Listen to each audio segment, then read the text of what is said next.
What is up guys, Ghost here. Now before I get started on this video, I would like to apologise for not being around for ages. I know it's been like probably at least a week or two now since I made my last video, and some of you guys have been asking me on Twitter like, what's up man, where are you? You know, what's going on with the videos? And really it's just that real life has been coming in the way. Some of you may know this, but a few days ago, a white van drove straight down my street and absolutely leveled my car. So my car got crushed in a crusher somewhere, I assume at a junkyard, and I've been spending the majority of the past week shopping for a new car. So, you know, that's what's been really taking up most of my time, meant that I couldn't get onto YouTube.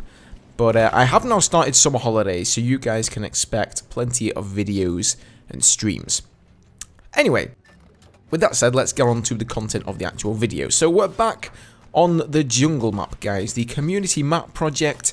We finally got a patch for this. Now, I haven't seen a patch for almost a month, I think. There was some holidays in the US with the 4th of July and all that jazz, and then of course we had Dragon Valley, the classic map that was being brought out, which inadvertently put the CMP a little bit on hold. So we've finally gotten a new patch now, and along with all the lovely jungly textures that were put on the ground and put on the trees in the last patch, we now have plenty of textures on the actual buildings, and finally this map feels like it's actually starting to come to life. You know, you guys should really hop on there and try this map out for yourself, because it feels like a proper map right now, and I think actually it's going to be one of my favourite sort of mid-size infantry maps when we actually finally get this into the retail game. So as you may notice, they have actually swapped the main battle tank out for an LAV, or an IFV rather, which does indeed stand for infantry fighting vehicle, so I suppose that makes more sense. And you guys can really see the textures there on the waterfall, the side of the mountain, and as we get closer later on in the video, you'll see the textures on the temple. Some of the art assets they have in there actually look really stunning. DICE has done a fantastic job, and it's really starting to look better. Initially, I criticized that temple. I said it wasn't big enough, wasn't epic enough when we just had these box art structures. But now that some of the art is starting to be put into the different flags and the surrounding environments, it's looking pretty damn sexy.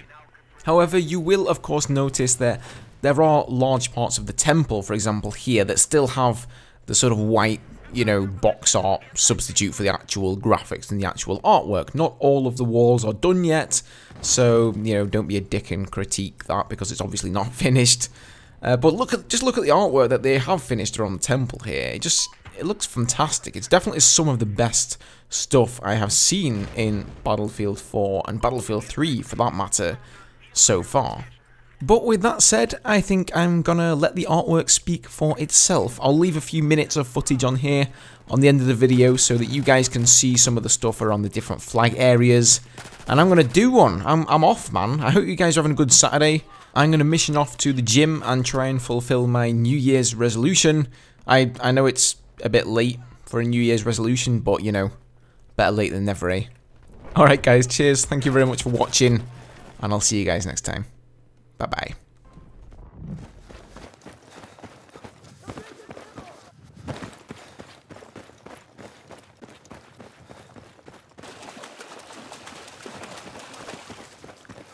I have eyes on a hostile machine gunner east of your location.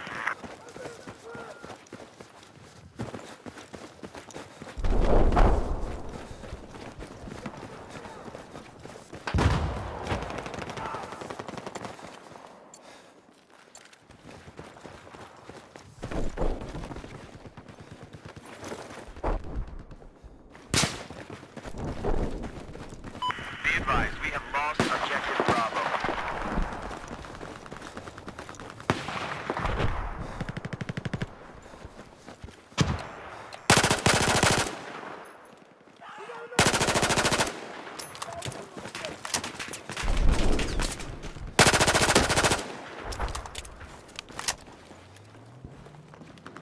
I got out.